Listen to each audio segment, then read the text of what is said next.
I'm back and I'm actually uber excited. I'm excited for all the conversations that I have, but today I have a fellow alum, a Western Michigan University Bronco, De'Lon Dixon. Hello. Hey, hey, how you doing? So I met De'Lon at a Cranes Detroit Tech Forum, and somebody mentioned him in the audience, and I heard about his startup that he has, and I looked deeper into it, and I was really, really excited, and I wanted to have him on. Lon is the founder of a company called Think Technologies. But before we go into what that is, Delon, I would love to hear about your background, Yeah. what you studied in school, and what brought you to the path of founder in Detroit today. Okay. Yeah, absolutely. For my undergrad, I studied behavioral science and criminal justice at Western Michigan. So go Broncos. I know you're a fellow level two. And then I went to graduate school there too. And I studied industrial organizational psychology. And I had a focus on behavioral engineering. So we did a lot of like different research and studies with MDOT, looking at like traffic signs, traffic crossing behavior. We did some bicycle studies with them as well. And then we also did some studies with Better Made, looking at recycling and other things of that nature. So there's a lot of like human factors type research. And I feel like that really got me understanding like the research background, the data analysis type stuff. And from there on, I went and got a job at MRI McCann World Group. And there I was a performance analyst. We did a lot of stuff with analyzing Super Bowl commercials. So we worked with their customers like Coca-Cola, Anheuser-Busch, looking at like different sentiment analysis and how people are interacting with different commercials and then how that's leading to conversion.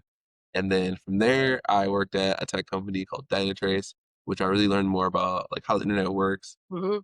learning like a lot about like performance monitoring, looking at like apps and websites and understanding how they break and how to keep them up. And that was a really cool time because I feel like that's where I really got deep into technology. And I was also there too during the pandemic.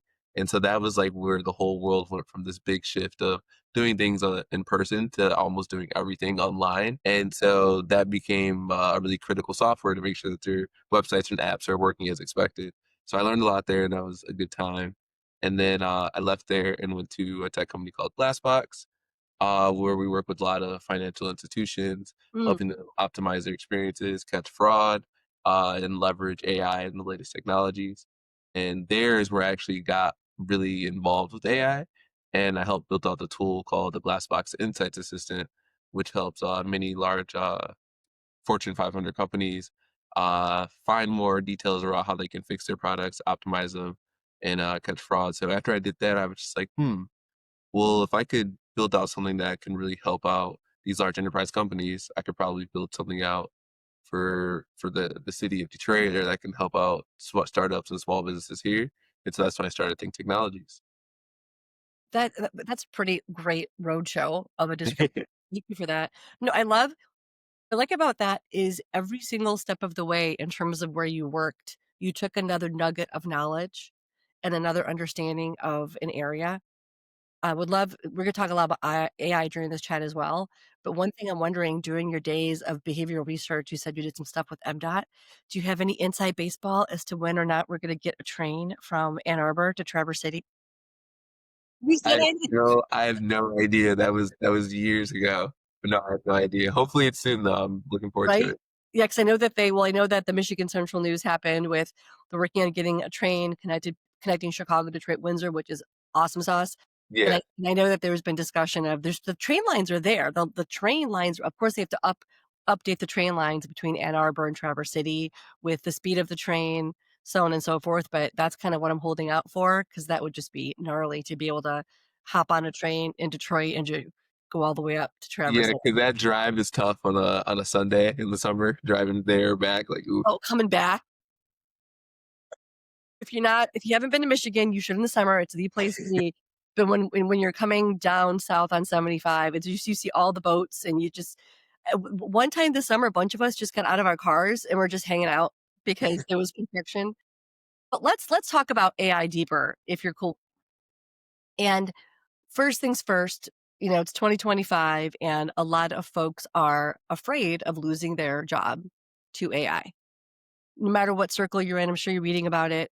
What tips do you have first for the worker, regardless of age, with ways they can start exploring AI and not worrying about their job or even how to enhance their current position. What are your thoughts on that?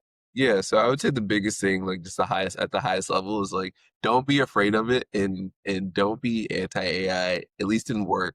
Just because you have to understand how to leverage it now so you don't get displaced. Because you're not gonna get displaced by AI, you're gonna get displaced by the people who know how to leverage AI.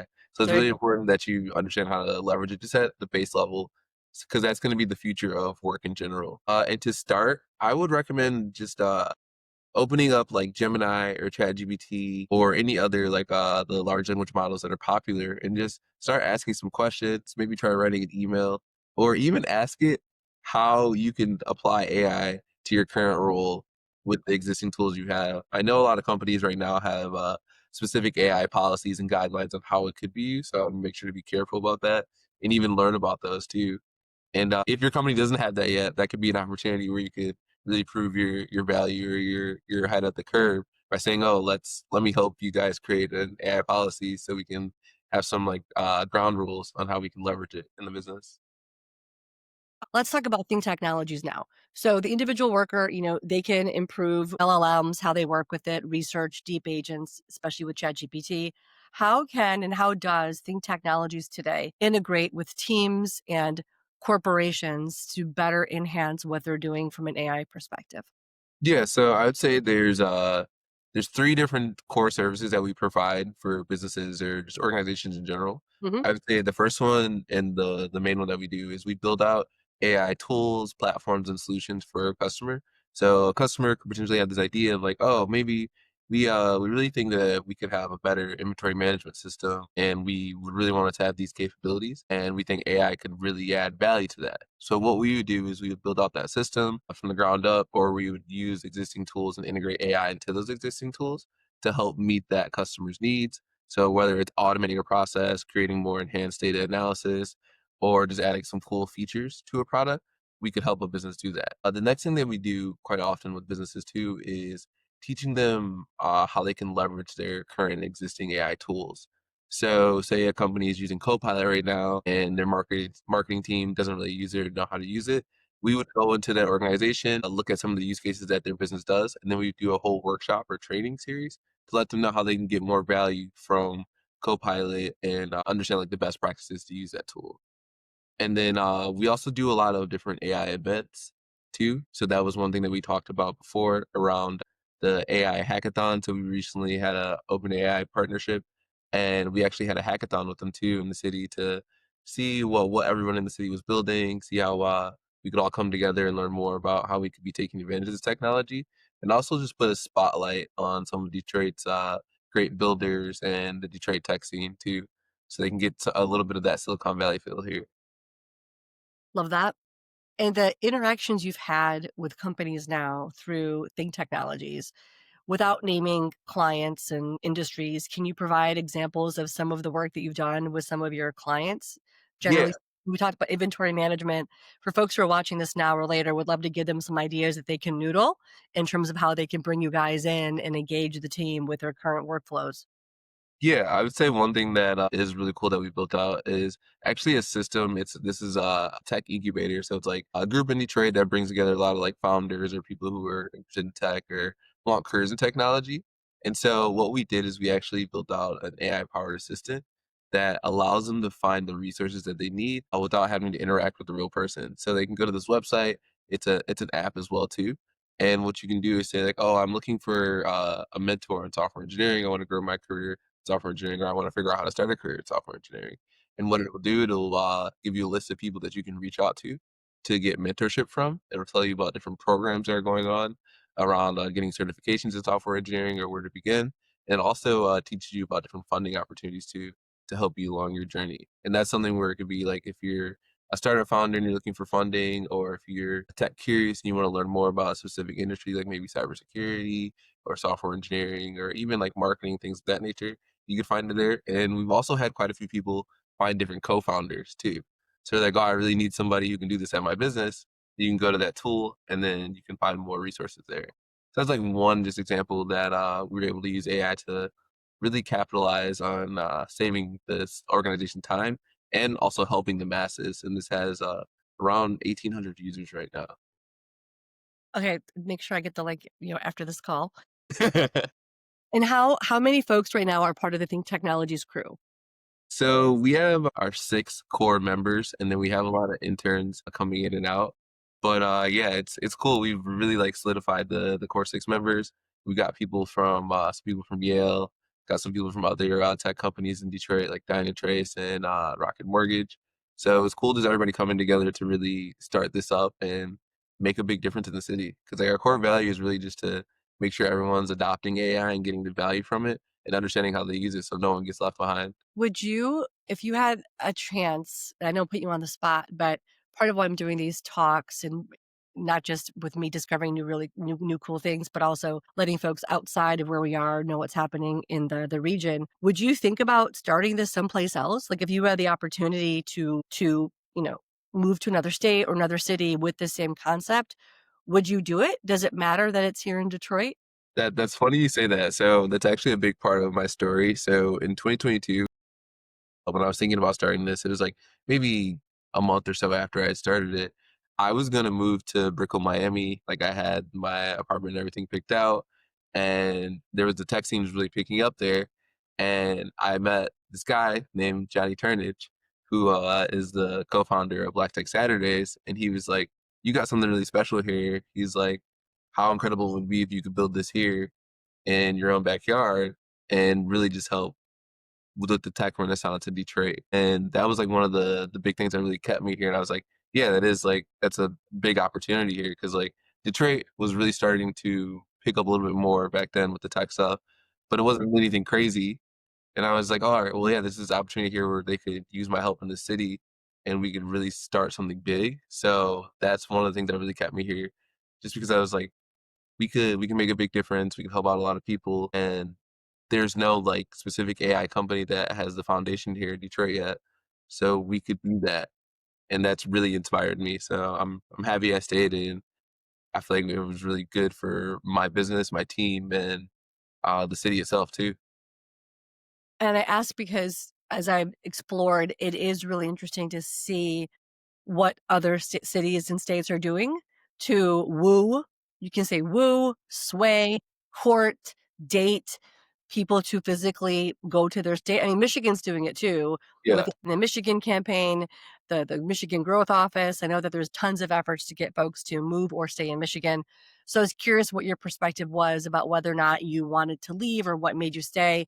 And you mentioned something, and I can't wait to talk to one or both of the founders of Black Tech Saturdays. yeah. Let's talk about that. So for folks who don't know what is Black Tech Saturdays and what role have you played and what do you think the opportunities could be? I know that you're not one of the founders, but I know that you're heavily involved and a big cheerleader. So let's talk about BTS.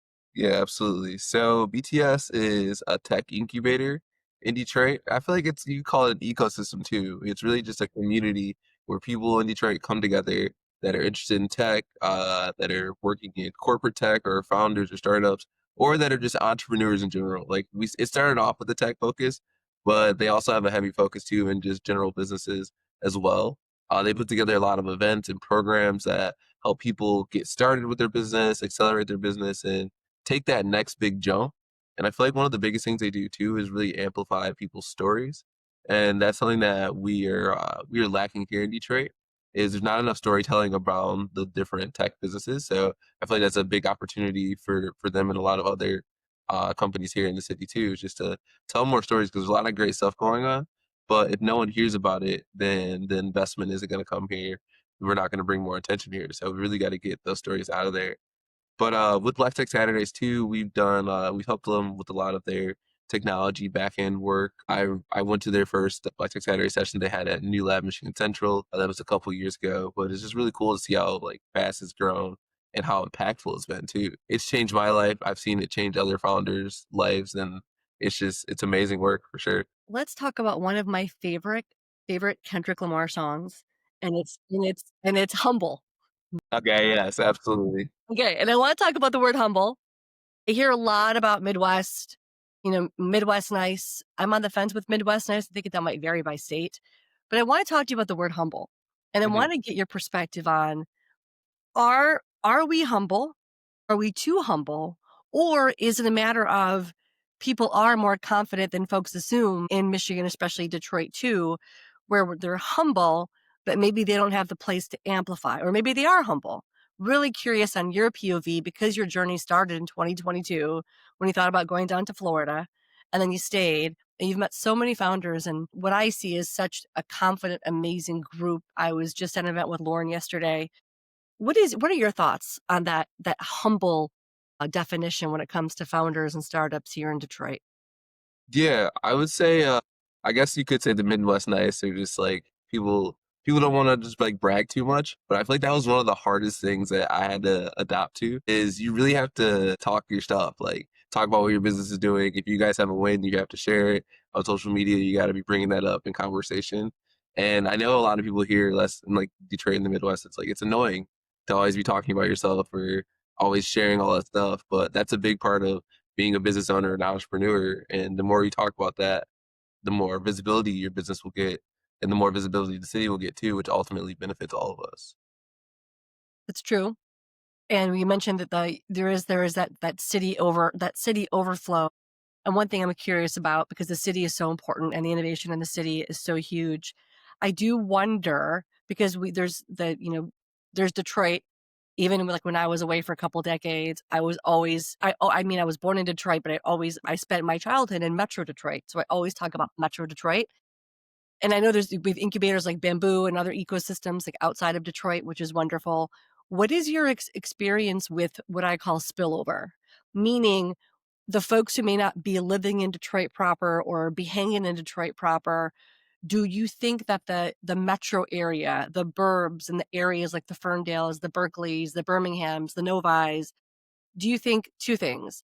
A, that the perimeter towns are aware of what's happening in Detroit proper? B, do you feel that there's enough of a spillover and connection with possibility of talent and or funding with members of our larger Michigander community who might be in the outer rings and not necessarily Detroit proper? What is your thought on how that's evolved the last few years? Yeah, I would say as of late, just from my personal experience, I haven't seen any data on this. Mhm. I feel like the people, the startups and the incubators that are outside of the city are starting to come into the city more now that we've been kind of like amplifying everything that's been going on in Detroit, all the opportunity, all the grants, the funding, all that fun stuff. But it seems like more people from outside are starting to come in and look in for like collaboration opportunities or partnership opportunities. And I feel like that's a good thing. Like I just met with this company from Ann Arbor Spark last week, and they're kind of working on some similar things. And so we were just connecting, chopping it up, talking about like some strategies that we have here and some strategies that they have there. And it was really good to get another perspective of how someone else is doing this in a nearby city, but it almost seems like it's so far away for from like location wise. So it was cool just to share that knowledge. And I think there's gonna be a lot more of that coming soon, especially as just Detroit's being so amplified at a national level now. So that's gonna bring the people who are in Metro Detroit to come down and see what's going on here. You know what's so funny? Ann Arbor is like what? Ann Arbor is 45 minutes from the city 45 proper. And I giggled because I was talking to Ned, Ned Stabler from Tech Town. He lives out in Ann Arbor, and we were chatting. If you think about the distance, like there's when I drive northish and then beyond to go to like a farm, it's 45 minutes from my house where I sit. I mean, Ann Arbor's a big city and it's 45 minutes away from Detroit. Ned was equating like is Ann Arbor a suburb of Detroit because there's so many other pieces that are minutes out of Detroit, but we call them the suburbs. Ann Arbor is also this major city, so I think that's kind of cool where you have this major city in Ann Arbor, which houses one of the best universities in the world, but it's literally only 45 minutes away. And Yeah. that they're working on that. I think they're still working on the autonomous vehicle lane. That's Yeah, yeah, yeah. No, that's something we're still working on, yeah. okay. So for folks who don't know, there is a project happening right now on it's going to be a 94. So essentially parallel to 94, it's going to be an AV lane, like or an AV. I think it's gonna be a 94, or is it gonna be on Michigan Avenue? There's gonna be an automated vehicle opportunity to go autonomous between between, Ann Arbor and Detroit, so I think that's Yeah, gonna no, that'd be cool. And also touching on that too of like other cities in Michigan, I'm really excited to get a stronger connection with like Grand Rapids and Kalamazoo and seeing like what they're doing from a tech standpoint and getting some more synergy with here what's going on in Detroit. I feel like that's gonna be happening with events like Midwest House, and then I know Bamboo just is opening up that new location in Grand Rapids. So I feel Yes, like yeah, no, Bamboo's almost like connecting all of us together in the state. So that's awesome. dude, she is. I mean, they totally are. And I know I've gotten to know the folks at the Southwest Michigan Chamber of Commerce. Arthur and Sarah are doing a great job, and actually, the Southwest Michigan Chamber of Commerce, they received one of the grants from the state of Michigan to help folks move into that part of the state. I mean, if you moved at the time, they had a stipend to buy, they helped you buy a house, helped you find a job, help your Yeah, spouse find a job. There's so many programs going on. And speaking of KZoo, where where you went to school, before I let you go, your younger self. So you had a pretty interesting career straight out of the gate out of school, gained a lot of experience doing different things, guiding you to where you are now. And it's hard to go back in time knowing what was going to be popping with AI.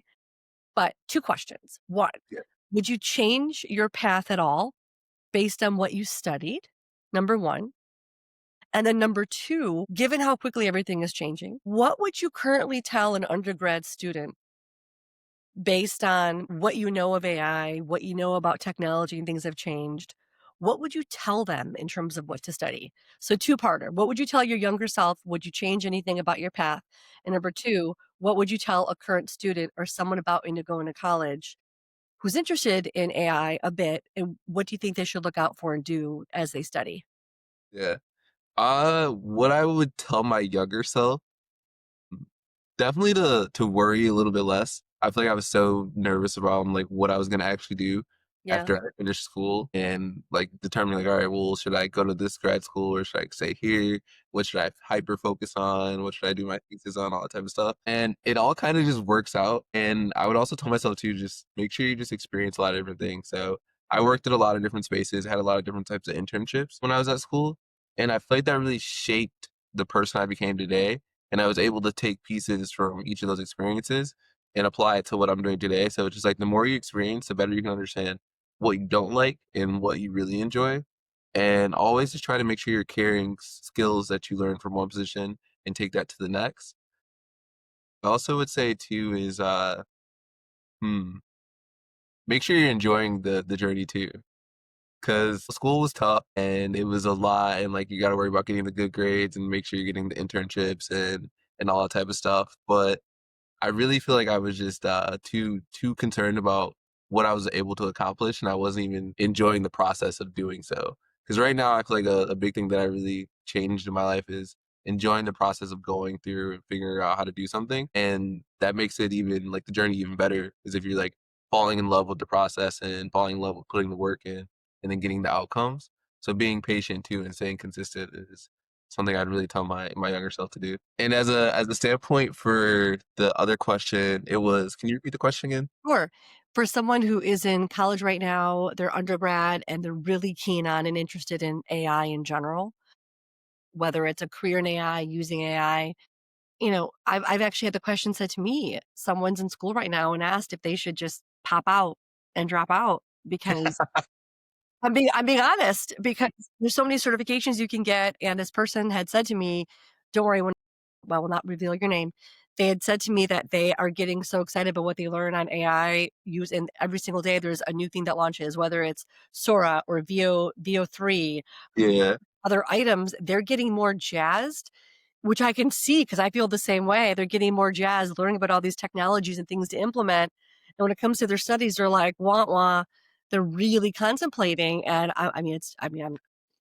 it's hard to even answer that question, but I can see where they're coming from, Yeah. how fast things are spinning. So, what would you say, or what advice would you give to someone? I can see where they're coming from too. I would say for sure. So I'm big on the component of it's important to stay in school and like go to college because you learn so much stuff outside of just like the textbook knowledge and what the professors are Mhm. teaching you. Like you Yep. learn the soft skills, you build a network with a lot of others, people who are likely going to be successful. And the network is so like having a strong network is critical to success, whether you're an entrepreneur or if you want to go work in corporate.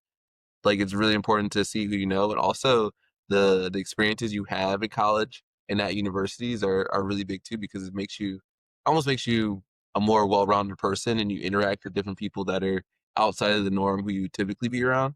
And I feel like that from an educational standpoint is very critical and you wouldn't get that just going to work right away. On the other hand, I do think there's gonna be a reduction in the amount of people going to universities. We actually were just looking at this the other day. I have a ton of Michigan State fans, although I'm a Michigan fan. But we were talking about enrollment, and we were like, "Oh, enrollment numbers haven't dropped at these universities really that much, at least like Michigan and Michigan State." But we actually saw that the acceptance rate is significantly higher because a lot of people are deciding not to go to college and really just jump into work right away. So I definitely think that interesting. But from a standpoint too of what you should do if you're interested in AI or if you want to grow your career, I feel like the biggest thing you need to focus on is learning how to learn. And I feel like that's what's helped me a lot in my career too, is just being flexible and being able to adapt to change and learning how to self-teach yourself, essentially. I know that Mhm. was kinda like a circle right there, but No, no, okay. if you can be really good at teaching yourself how to do new things, then you will be fine, you'll be able to continuously go on with the curve. Because with AI, yes, the AI is really big right now, but with AI coming into play right now, there's gonna be a lot of new inventions and a lot of new creations where there's gonna be a lot of new jobs that never ever existed. So if you're able to learn fast and adapt to change, then you'll be fine in the future and you'll be able to find something that you really like and stick to it. I love that advice, and I love that you honed in on the reminder of 2 things. Because 1, I think I would agree with you where I loved school, I loved college, but I think I enjoyed it, but I don't think I enjoyed it as much as I could have. Because, Yeah. you know, I was an RA, I had a partial scholarship, so I was just like, making sure I get the grades. I remember one year, I think I was it a D? I royally messed up on a statistics exam. Like, stats just did not come easy for me, and I remember just staying and repeating and repeating, repeating the lessons, and it was one of the breaks, one holiday break, and the professor let me retake the exam. De'Lon, it was like just shining. I remember being the only person on campus I felt like walking to my exam. And I did well, I was able to get through it, but in that moment, I remember walking up one of the hills and just cursing and swearing of, "When am I ever gonna use this again?" But looking back, the lesson I tell my kids about that example is I taught myself how to learn, and I had to understand that I needed a different way to do things to comprehend it for myself. So that was the first lesson I had in terms of when you said, self-teach, learn how to teach yourself when it comes to AI and other new technologies. It's funny how that failure at the time taught me to be how I am now with how I learn. So I love that you honed in on that piece. I also loved that you remind people that college isn't just to learn about what your vocation is, Yeah. other things about people and other backgrounds and cultures. And before I let you go, there was something that I think is pretty poignant that I realized. COVID taught us a lot. I know with us and COVID, our business took off during COVID because it was virtual. Everybody was stuck. What I've been loving and why it's been so great to be home now, as COVID is not what it was before, the in-person collabs and the meetups and the networking, I realized how much I missed that.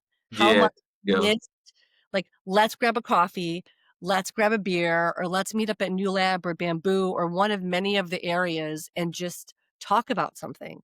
How do you think that, with COVID dissipating, the startup tech space in Detroit on the rise, then things opening IRL, how do you think that's changed or even accelerated the innovation or things starting just because people are meeting up in person and connecting that way versus just on Slack or on Discord or Reddit? Yeah. I'm a big proponent of like meeting in person. Obviously, remote work is amazing, Yeah, and I was agreed. very fortunate to be working remote since like 2018.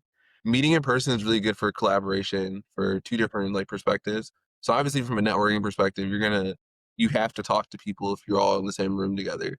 So it's harder to like be sidetracked or ducked off. And also say too from like a collaboration or working on a project, if you're in a room with 6 people and you guys are meeting to talk about something, everybody is focused in thinking about ways they can address the issue or collaborate to solve the problem. And while one person's talking, everyone's right there listening and looking. If you're on a Zoom call with 6 people and one person's talking, someone's gonna be scrolling through social media, someone's gonna be typing up an email, someone's gonna be working on a whole nother project while in the call. So it really like reduces the output of, I would say, the productivity as a group for collaborative projects. The only downside I'll say to being in person, well, there's two downsides. One is the commutes are crazy. Like Yes. that's like such a waste of time commuting somewhere. Yep. And then secondly, there's a lot more distractions if you're working on something that you need to get done and don't need to socialize with someone else because there's gonna be people walking up to your desk to say hi. Someone's gonna be like, "Oh, let's all go to lunch" or something like that. Where if you're at home working alone, you can be dialed in. So I feel like there are some pros and cons to remote and in person work, but from a collaborative perspective and a networking perspective, I feel like in person is key. I'll put you on the spot with a question because we're obviously different generations. Do you think that your generation gets a bad rap for that? Like, do you think, or does the generation who just finished school expect to always be remote? Like, what is your feeling about perception and talk about your generation being IRL or remote only? From what you're seeing, is everyone kind of bucking the system whereby collabing IRL is very much the thing? Feel free to be as real or as you want, but I'm curious on your POV about, get off my lawn. Nobody wants to be in office anymore. I think a hybrid schedule is good. I feel like the big push for it, this could obviously, I haven't looked at any data for this, but I feel like a big push for why a lot of these large organizations are making people come in real life is because they have to justify the cost of these huge buildings. And then also it stimulates the local area and local economy for where these businesses are at. So during the pandemic, this is one big thing that was kind of sad is that when everybody stopped working in person downtown, a lot of like the favorite little like coffee shops or smoothie places all closed down because there was no one going there to get anything during the day. So I feel like it really helps stimulate the local economy having people come in. So that's a good win. But yeah, I feel like we do get a bad rep for wanting to work remote, but that's just I feel like we were working just fine working remote. Like businesses were still productive, people were still executing, and we were saving the planet by less commutes. I actually am with you on the hybrid piece. I really like the hybrid component of, that saturated. One of my favorite phrases is saturated momentum. So you also mentioned the phrase dialing in. I'm able, like certain days I know that I'm home. Like yesterday was a boppy boppy day where I bopped around the city, working, meeting some folks, and it takes a toll because I'm either talking a lot or going from place to place. So days like my Fridays, I typically, try not to leave. I get a lot done. But then the other days where I know I'll be in person, having meetings, collaborating, I love that yin and yang. Yeah. You get a break, then you go in person, you might knock out your meetings, knock out your brainstormings, knock out your to-dos, and then get back to your home office, dial it back, and crank it out. So yeah, I'm on the same page with the hybrid piece. Yeah, and people can't ignore your Slack messages when you're in person. So I love I that yeah, that is one of my pet peeves. I adore Slack, and I sometimes overuse it. But if Slack is the main means of communication with teams, like in previous teams I work with, I would even put like grabbing a coffee at the local coffee shop so people knew where I was. yeah. I did that channel so much. But yeah, you read something and it sits out in the ether, and then someone conveniently responds back to you at 8 o'clock. I got back to your Slack. Oh, you weren't there. Okay, well, yeah, I feel you on that. Well, De'Lon, before we end, anything else you wanted to share about think technologies, the Detroit tech ecosystem, anything you want to share that people may not know and make them go, huh, or didn't know that? Yeah, I would just say one big thing is Think Technologies is here to help businesses of all sizes, so like SMBs, startups, local businesses that are either like a coffee shop or mom. We're here to help everybody really understand how they can adopt AI, leverage it, and take their businesses to the next level, and also make sure that they don't get beat out by their competitors because the AI transformation is happening fast. So it's better to get ahead of the game before you're essentially like out of business because you're not leveraging AI. And additionally, too, I would say I'm really excited to see where Detroit is going to be in the next couple of years. It's been moving really fast from a business standpoint and a tech standpoint in the past 5 years. Excited to see like what the next 10 years looks like for us because now everyone's really starting to see that the creative founders that we have here, the great ecosystems, the communities that we have here that are really progressing and taking everybody's businesses to the next level. So I'm just really happy to be a part of that and be a part of making history here in Detroit and becoming one of the leading innovation and tech ecosystems in the world. And it's not just automotive anymore. Yeah. Well, thanks, De'Lon. It was awesome talking to you on this Friday, and I hope Think continues to rocket, and I will see you soon. Thank you. Take care. Bye.